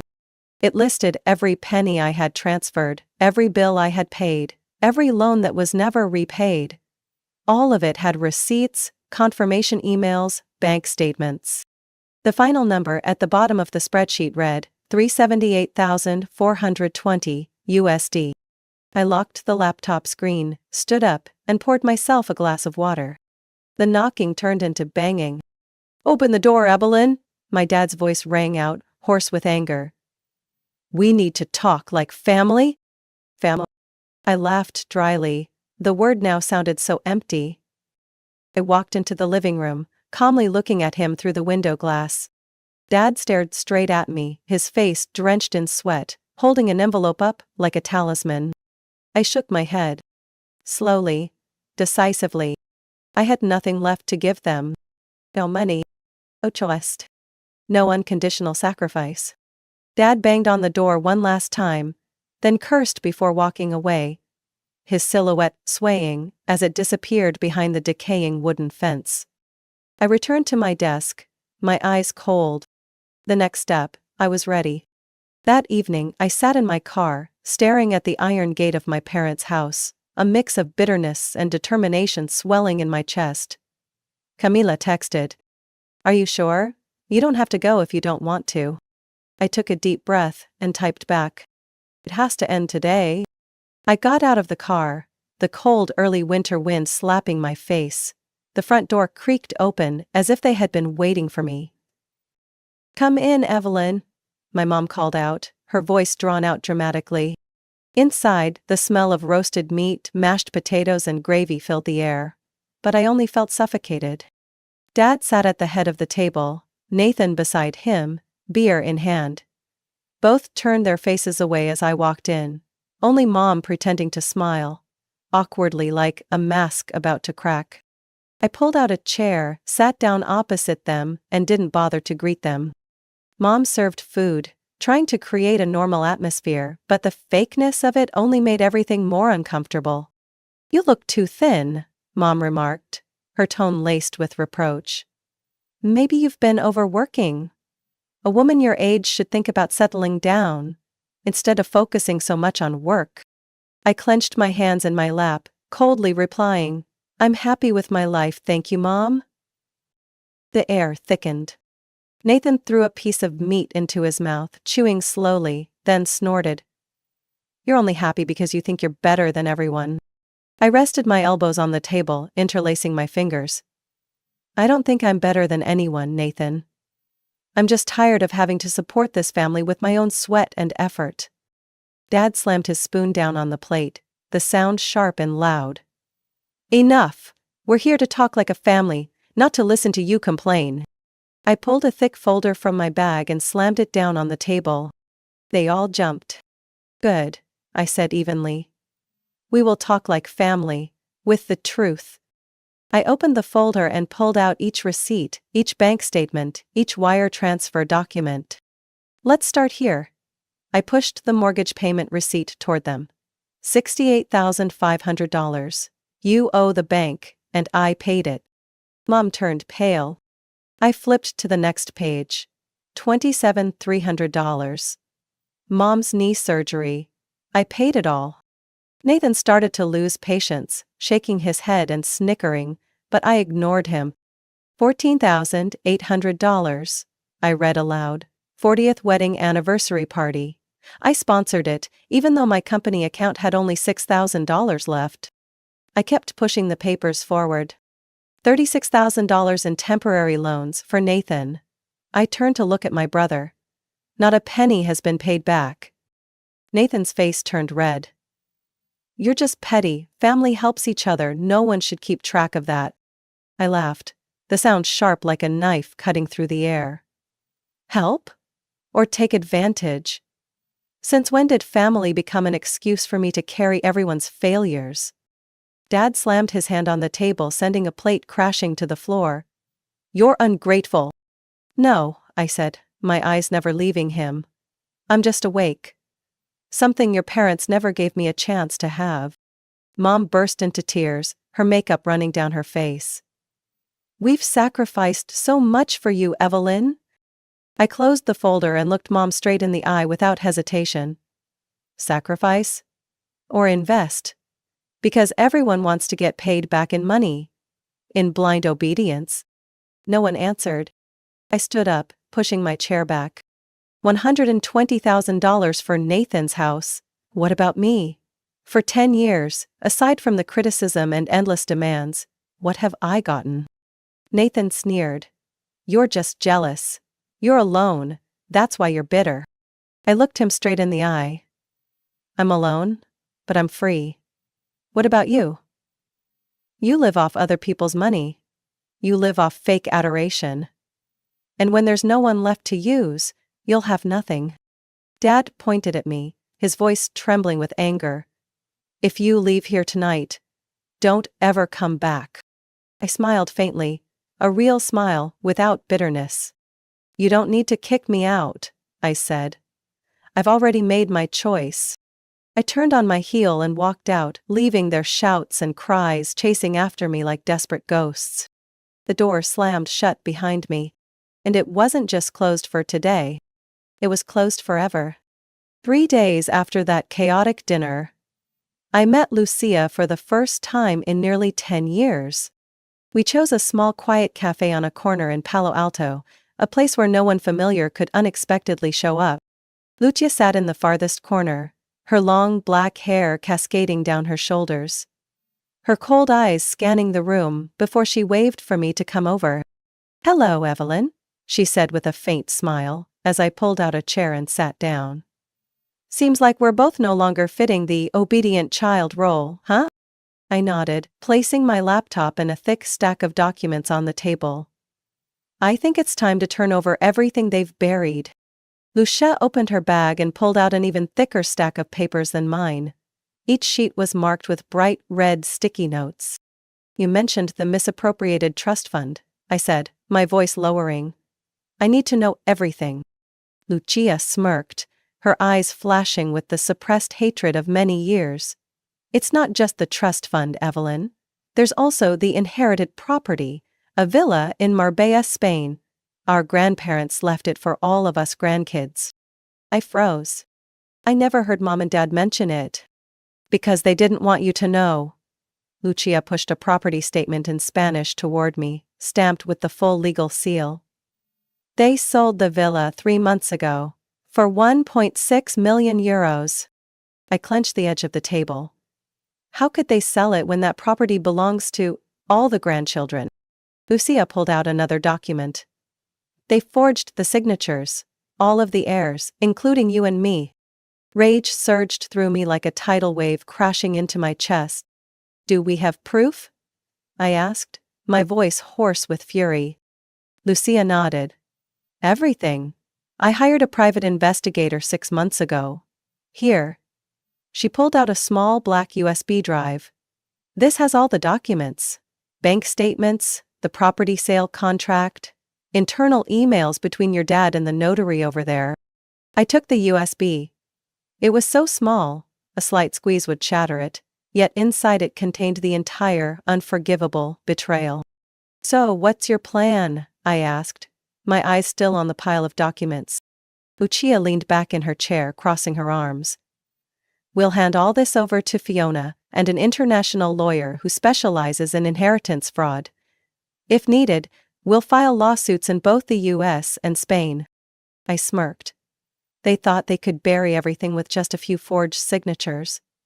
They never expected us to strike back. Lucia raised an eyebrow, a cold smile curling at her lips. "It's because they underestimated us, Evelyn. They thought the good girls would stay silent forever." I gripped the USB tightly. "We'll show them silence is no longer an option." Lucia nodded in agreement. "We're going all the way." There was no room for hesitation. No space for cheap pity. I opened my laptop and plugged in the USB. Hundreds of files popped up. Back and forth emails, bank statements, forged contracts, bank transactions, investigator reports. Everything was detailed to the point it made my skin crawl. "Look here." Lucia pointed to an audio file. I clicked it open. My dad's voice echoed, low and hoarse. "Don't worry, just sign a few names. Evelyn's too busy, she'll never know." My hand shook. Those words cut into me like a knife. Lucia placed her hand on my wrist, squeezing gently. "I've heard that too, Evelyn. From them, from others.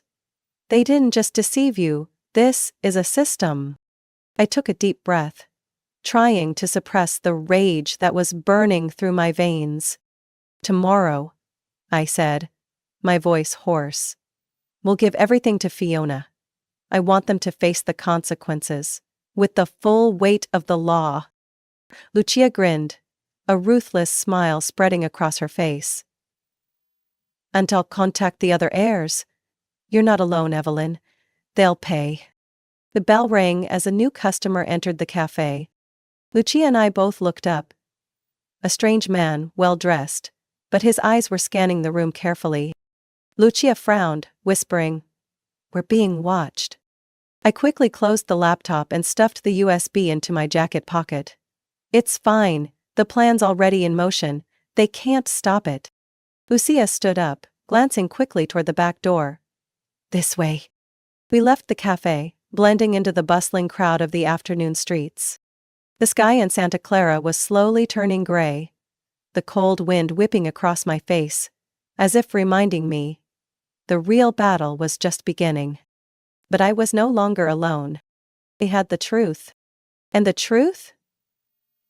That's the one thing liars fear the most. That afternoon, the conference room on the 15th floor of Zachariah's law office was brightly lit. But the atmosphere was thick, almost suffocating. I sat at the table, laptop open, a thick folder of evidence neatly placed in front of me. To my right was Lucia, her face cold as marble. To my left was Zachariah, my lawyer. A man with salt and pepper hair, his sharp eyes cutting through the air like a razor. Across from us, Dad, Mom, and Nathan sat quietly, each holding their bruised ego like a misshapen armor. Mom wore sunglasses indoors, as if one pair of glasses could hide all her guilt. Nathan kept nodding, tapping his hand nervously on the table. Dad sat upright, his chin held high, his eyes flashing with suppressed anger. No one spoke first. Zachariah calmly pushed 3 folders toward them. "Please review these." Dad took one, flipping through a few pages. By the 4th page, his face turned pale, as if he had just seen a death sentence. "What's this?" Mom asked, her voice sharp, full of unease. "Evidence," Zachariah replied with no hesitation. "Evidence of the forged inheritance signatures, the illegal sale of the villa in Spain, the misappropriated trust fund, and the systemic financial fraud against Evelyn Sanders and Lucia Sanders." Nathan jumped up, pushing his chair back with a loud scrape. "This is blatant slander. It's all a misunderstanding." Lucia leaned back in her chair, crossing her arms, her voice cold as ice.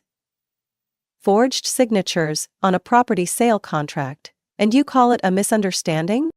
Mom shakily flipped to the last page, where the enlarged forged signatures were placed next to my and Lucia's real signatures. It was undeniable. "You have 2 choices," Zachariah said, his voice even, as though he were lecturing a group of misbehaving students. 1. Sign the civil settlement agreement, sell the current house to return all the misappropriated funds, along with compensation for emotional distress. 2. We'll file criminal charges, first thing tomorrow. My dad slammed his hand down on the table, the sound echoing throughout the room. We are family. You want to kill your parents over money? I replied calmly, without blinking. Family doesn't stab each other in the back over money. Family doesn't forge signatures to steal assets. Family doesn't turn children into talking ATMs. Dad opened his mouth to speak, but Mom grabbed his sleeve. Her hand trembled violently, her nails digging into his skin until it turned pale. Nathan turned to look at our parents, then at Lucia and me. His eyes flashed with fear. Not out of remorse, but because he knew the shield that had protected him had rotted away. You'll regret this, he hissed. You're ruining the family's honor over money. Lucia laughed, her laugh sharp as a blade cutting through the tense air. Honor? Honor built on deception and greed should have been destroyed long ago. Zechariah picked up his pen and pointed to the last line of the document. Accept the settlement. Agree not to contact Evelyn and Lucia in any way. Dad gripped the pen so tightly, his knuckles turning white, his eyes blazing with fury. But under Zechariah's cold gaze, he quietly signed his name. Mom cried uncontrollably, mascara running down her face, but she also shakily signed. Nathan threw the pen down onto the table in a final act of defiance, then dragged his heavy hand across the paper to sign his name. Done. The entire room seemed to release an immense weight, leaving only the sound of rustling papers and the soft breeze from the window. Zechariah gathered the documents, his voice firm. You will have 30 days to complete the sale of the property and transfer the settlement. If not, the case will be submitted to the federal court. My parents stood up, staggering like defeated soldiers, no longer arrogant, no longer commanding. Nathan only bowed his head, avoiding the eyes of everyone. Lucia and I didn't stand to see them off. We just sat there, silently, like living witnesses to the collapse of a false empire. When the door closed behind them, I finally relaxed my hand, realizing I had clenched it so tightly that my nails had sunk into my palm without me noticing. Lucia turned to look at me, her eyes sharp, a glimmer of satisfaction in them. One part is done. I nodded, my voice hoarse but resolute. The rest we'll leave to justice. Zechariah closed the file, looking up with a smile. You've saved yourself, Evelyn, and helped many others find their voice. Outside the window, the Santa Clara sky began to turn red with the sunset. This victory wasn't just for me. It was for all the children who were forced to stay silent. It was for those who no longer accept being treated like a walking wallet. And this was only the beginning. A week after that fateful confrontation, I sat in my apartment, the laptop open in front of me, the cursor blinking on the blank screen. Beside me, Lucia crossed her arms and leaned back in her chair, watching me with an unusual patience. Just write what you said that day, she reminded me gently. Be honest. Don't hide anything. Don't apologize. I took a deep breath and began typing. I am Evelyn Sanders, and this is the story of how my family turned love into a financial burden. Each word, each sentence, felt like needles piercing through the rotten shell that had been built up over all those years. I told it all. The money that was never repaid. The times I was forced to shoulder the debt to protect the family's reputation. The emotional traps woven with tears and empty promises. And the climax, how they forged signatures, sold inherited property, and misappropriated the trust fund as if it were their rightful claim. No mercy. No soothing words. No excuses. The post was longer than I thought. When I typed the last line, family shouldn't suffocate you with debt. Family shouldn't demand you sacrifice yourself to keep them alive. I knew I was ready. Lucia raised an eyebrow. Post it. Now or never. I tightened my grip on the mouse. The post was shared on Reddit and Facebook at the same time, in forums focused on women's support and individual rights. Within 10 minutes, the first notification popped up: 100 likes, 20 comments, 15 shares. After 30 minutes, the post exploded. Thousands of interactions. Comments flooded in like a dam breaking. I thought I was the only one. My family turned me into an AT. Thank you. Thank you for speaking out. I read each line, my heart aching and warming with a strange emotion. Empathy. We were not alone. We were just forced to stay silent for too long. Lucia tilted her head, her voice low. You've just started something they can't put out. The next morning, a message from a major magazine waited in my inbox. We want to interview you about your experience and the movement you've started. This is a societal issue that needs more attention. I sat up straight. We won't stop at this personal story, I said to Lucia. We'll make it a foundation for those who need support. Lucia smiled, a smile sharp as a blade but full of pride. Welcome to the real fight. 3 days later, with the legal support of Zachariah and a team of volunteer advisors, we officially founded the Daughters Freedom Fund.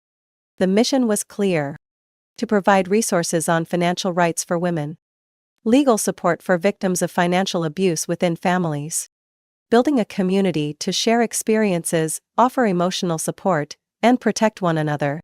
On the opening day, within the first few hours, more than 500 people had registered to join. My speech that day was shared across all social media platforms. I stood before a room filled with women of all ages and backgrounds, speaking in a firm voice I once thought I would never find again. We are not ungrateful. We are not disobedient children. We are survivors. And from today, we will no longer live in silence. A wave of hands shot up in agreement. The applause crashed in like waves, drowning out all the memories of years spent suffering, bowing my head, and questioning my worth. Lucia stood behind me, catching my gaze, nodding slightly. That evening, when I returned to my small apartment, I opened my laptop to check my email. Hundreds of thank you messages, dozens of offers to help, and especially a message from an international women's rights organization. We would like to collaborate with Daughters Freedom Fund. Let's change things together. I gently leaned my head back against the chair, feeling a smile rise naturally on my lips.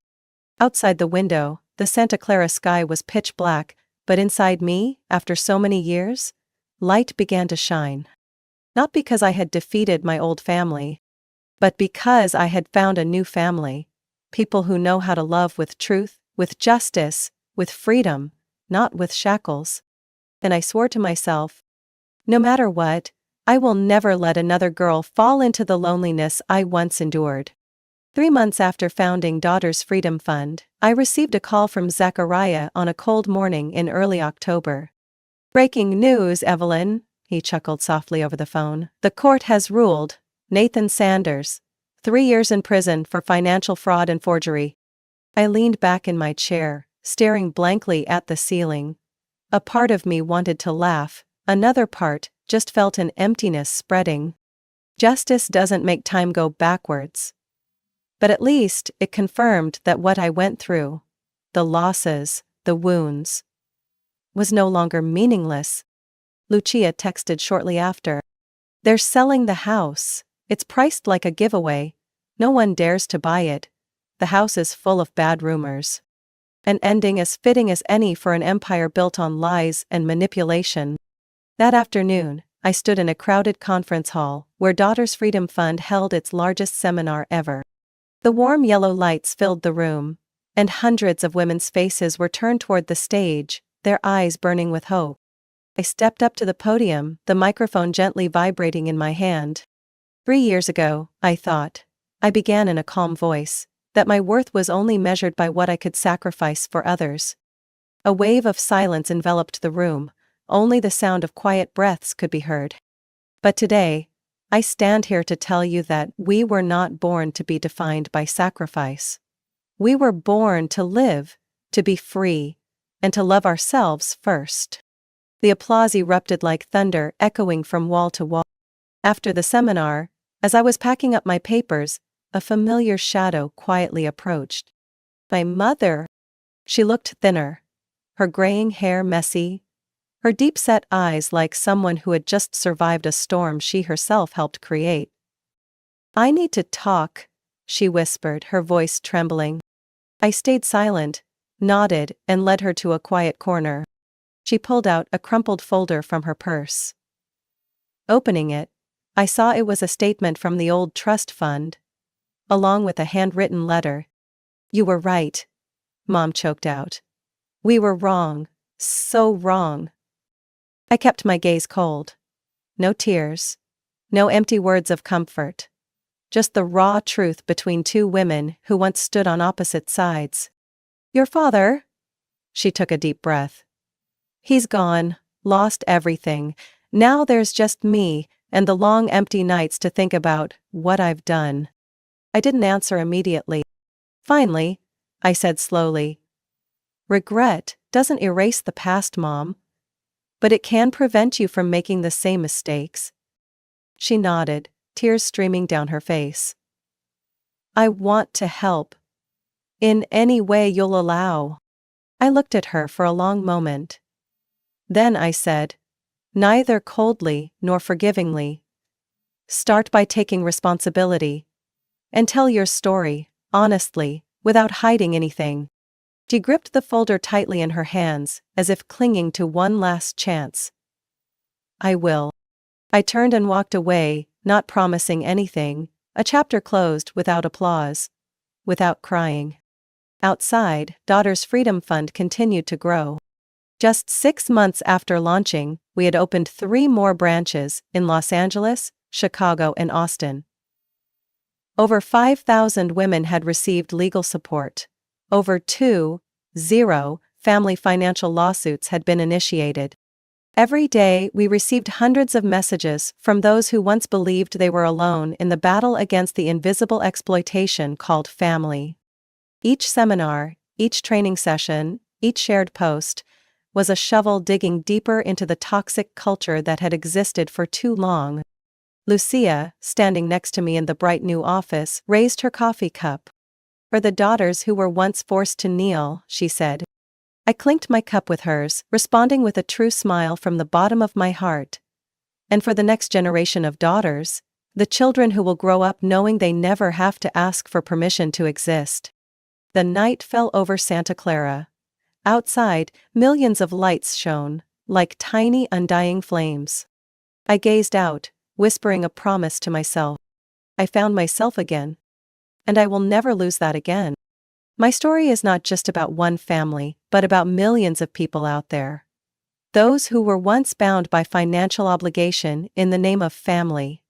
When I dared to step out of the vortex of blind sacrifice, I realized, true love never demands self-destruction. Today, as thousands of women find their voice through Daughter's Freedom Fund, I know I was right. Freedom is not granted. Freedom is earned with courage and belief in one's worth. My name is Rachel, and I grew up in a family where all the attention was focused on my older sister Emily. From a young age, I was accustomed to being compared to her and lacking recognition from my parents. Emily, 3 years older than me, was the shining star of the family. With her golden hair and clear singing voice, she was adored and admired by everyone. Family gatherings in our backyard always revolved around Emily. Under the big maple tree, she would often stand on a chair and sing popular songs. The endless applause, the compliments from aunts and uncles, and the proud looks in my parents' eyes made me feel like a faint shadow beside her. Emily was enrolled in singing, dancing, and even painting classes, while I, starting at the age of 10, had to explore the world on my own through old books on the shelf in our living room. I loved reading and learning about astronomy and history, but my interests never received any attention from my parents. I often heard remarks from relatives.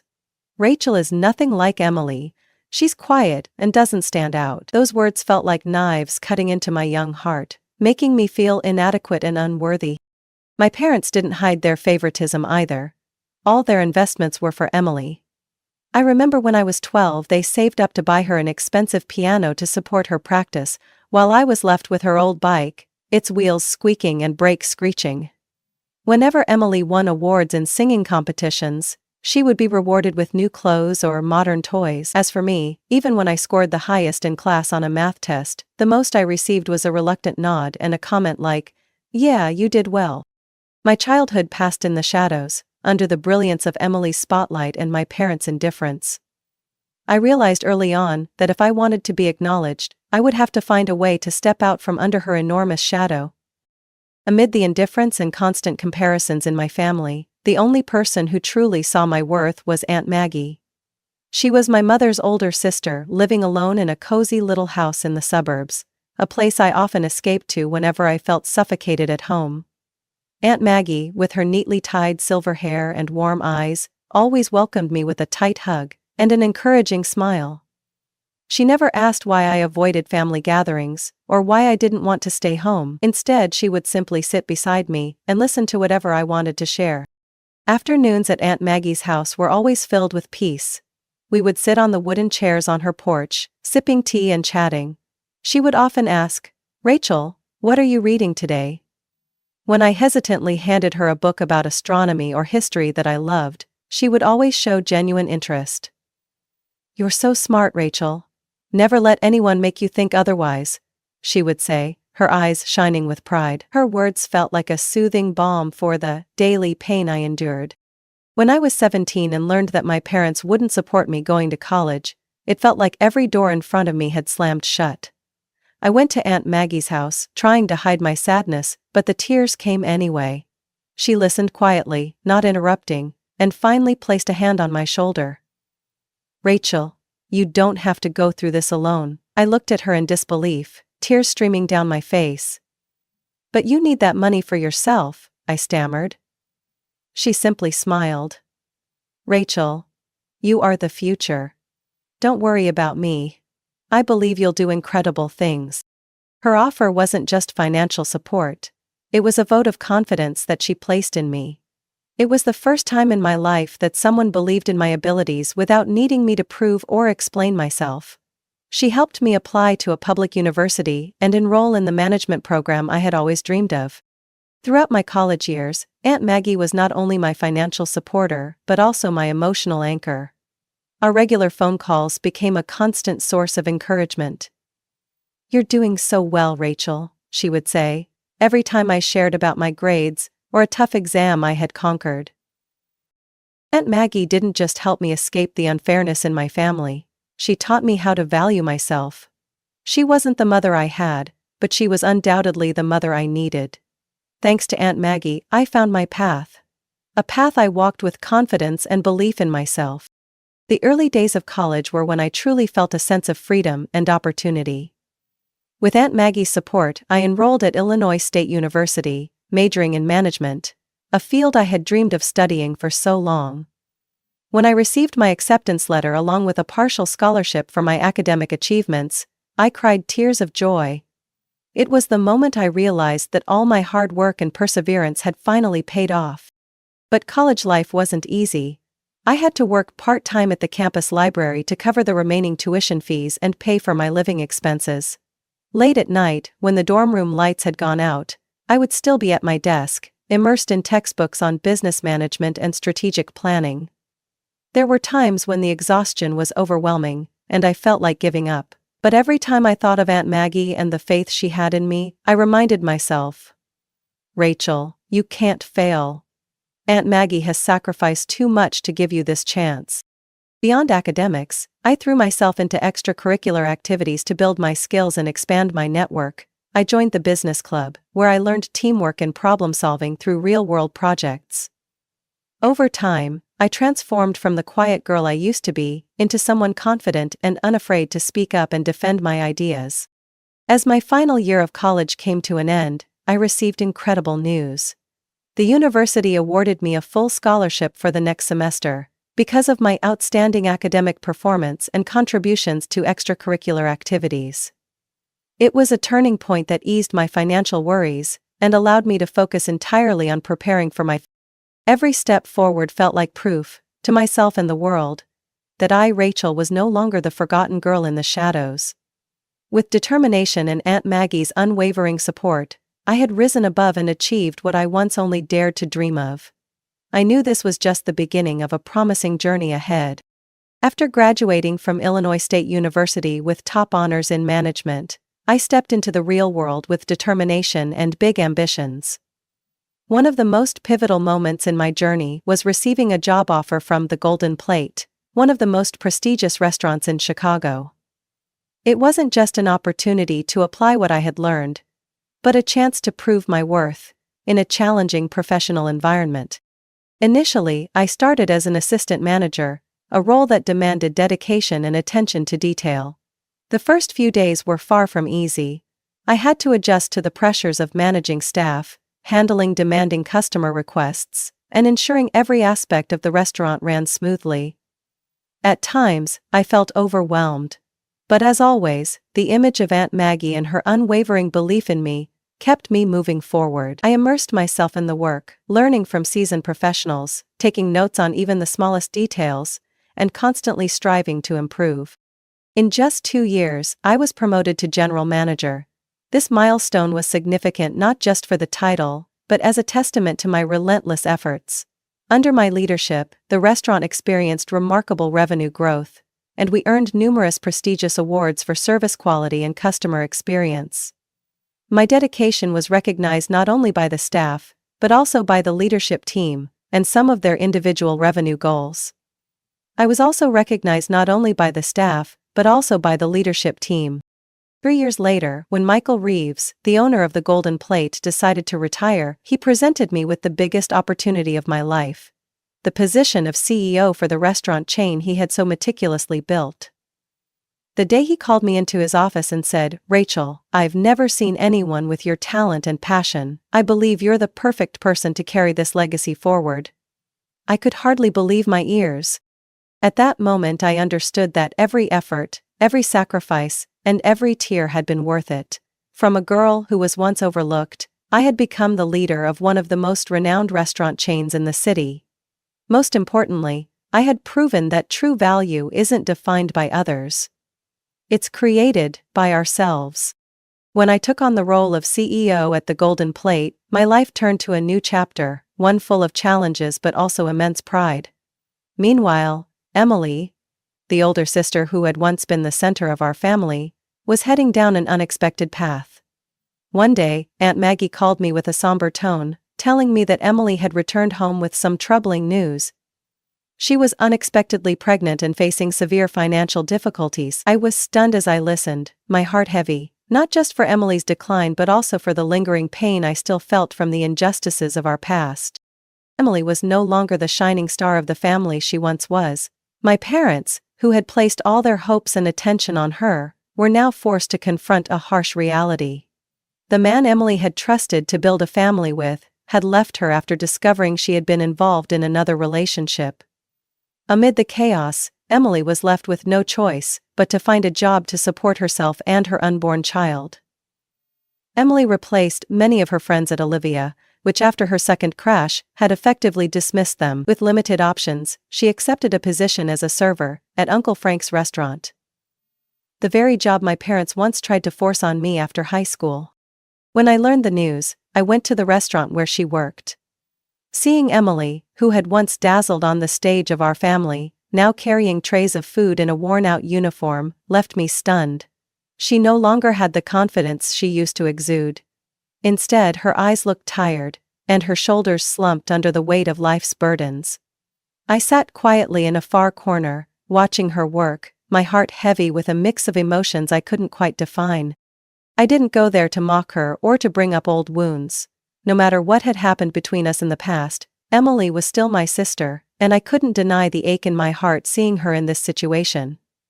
I left the restaurant without saying a word, but a sense of resolve began to grow within me. I knew that Emily was now facing her own life lessons, just as I had faced mine, and regardless of her mistakes, I sincerely hoped she would find a way to rise and move forward, just as I had. Emily's downfall wasn't just her story. It was a stark reflection of the contrast between our past and present. Growing up, Emily was always the favorite, showered with the best of everything.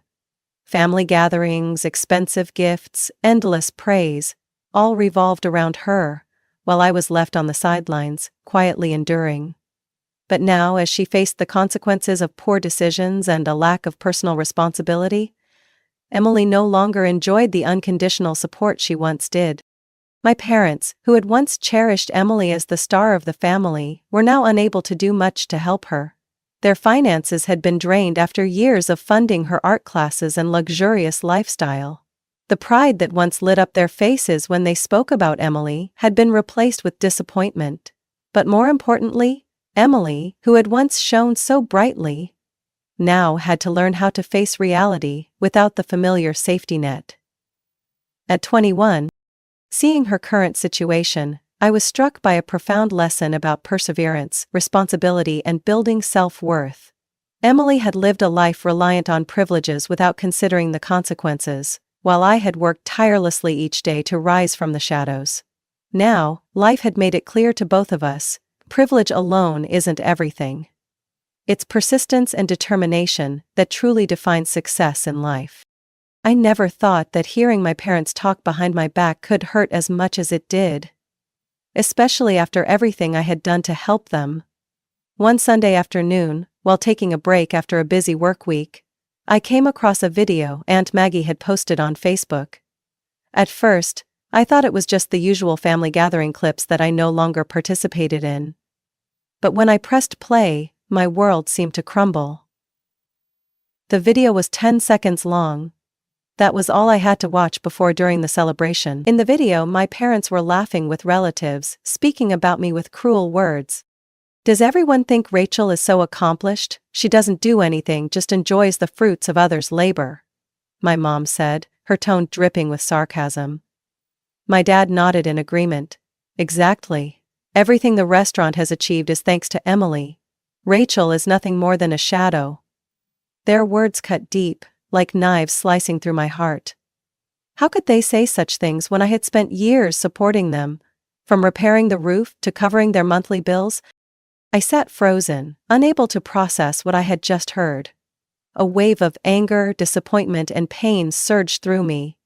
Memories of wiring money for house repairs, helping pay their medical bills, and other acts of support came flooding back. Only now they were tainted with bitterness. As I scrolled through the comments below the video, I saw my parents trying to convince Aunt Maggie to take it down. But her response was simple and firm. "I don't know how to delete it, and even if I did, I wouldn't. Rachel deserves to know the truth." Her words felt like a small balm on a deep wound, a reminder that not everyone in my family had turned their back on me. In that moment, I realized that even amid betrayal, there was someone who still stood by my side.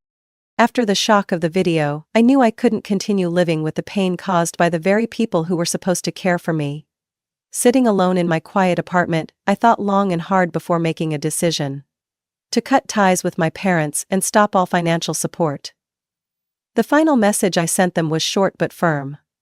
"I know everything. Don't contact me anymore. From now on, my financial responsibilities toward the family are over." In the days that followed, I felt a mix of emptiness and relief. There were no more desperate calls or overwhelming requests for help. I began focusing on myself, something I had never done before. Instead of chasing after the approval of others, I started searching for what truly brought me happiness. I enrolled in an advanced restaurant management course, attended leadership development workshops, and even carved out time to revisit my love for reading, something I had neglected for years. Step by step, I felt a newfound sense of freedom and peace that I had never experienced before. I knew deep down that I had chosen the right path. As I began to settle into my new life, something unexpected happened. Relatives who had once stayed silent or stood by as I endured unfair treatment started reaching out to me.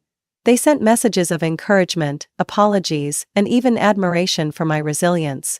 Sarah, a cousin I rarely interacted with, wrote in an email, "Rachel, I've always admired how you rose above the unfairness you faced.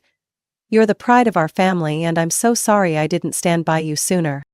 It wasn't just family. My colleagues at the Golden Plate also expressed their respect and appreciation for what I had achieved. Michael Reeves, the man who trusted me with the role of CEO, often encouraged me during meetings. "Rachel, your accomplishments aren't just luck. They're the result of hard work and an incredible willpower. You deserve every success you've achieved. These words of recognition became a powerful source of motivation, helping me see my own worth more clearly. From a forgotten girl, I had become someone who could no longer be overlooked. Ultimately, I realized that happiness doesn't come from seeking my parents' approval, but from knowing, deep within, that I am worthy. As CEO of the Golden Plate, I realized I wasn't just leading a renowned restaurant chain, I was affirming an important truth. A person's value isn't determined by their starting point or others' recognition, but by their effort and determination to rise. With every strategic decision and expansion plan, I could feel my growth. From a girl who was once overlooked, to a respected leader. On the grand opening day of the Golden Plate's 5th location, I stood on stage addressing hundreds of guests, including colleagues, partners, and those who had supported me along the way. In that moment, I saw Aunt Maggie sitting in the front row, her eyes filled with pride. It was then I realized I had overcome all the judgments, and proved not only my capabilities, but also healed the wounds of the past. The next year, I started writing for Aunt Maggie's on the side, to be my passion. As the ceremony ended, I walked over to Aunt Maggie, held her hand tightly, and said, "I couldn't have done this without you. You always believed in me, even when I didn't believe in myself." She smiled warmly, her voice filled with love. "Rachel, you achieved all of this because of who you are. And I know you'll go even further." The lesson from this story is that a person's value doesn't depend on others' recognition, but comes from their own effort and perseverance. Despite facing unfairness, comparisons, and a lack of support from her family, Rachel proved that with determination and hard work, any limit can be overcome. More importantly, the genuine support of someone who truly believes in you, like Aunt Maggie, can create incredible strength to help you achieve your dreams and affirm your worth. Share your thoughts about this story in the comments below. Don't forget to follow the channel, so you won't miss more inspiring and meaningful stories about family, perseverance, and the valuable lessons learned along life's journey.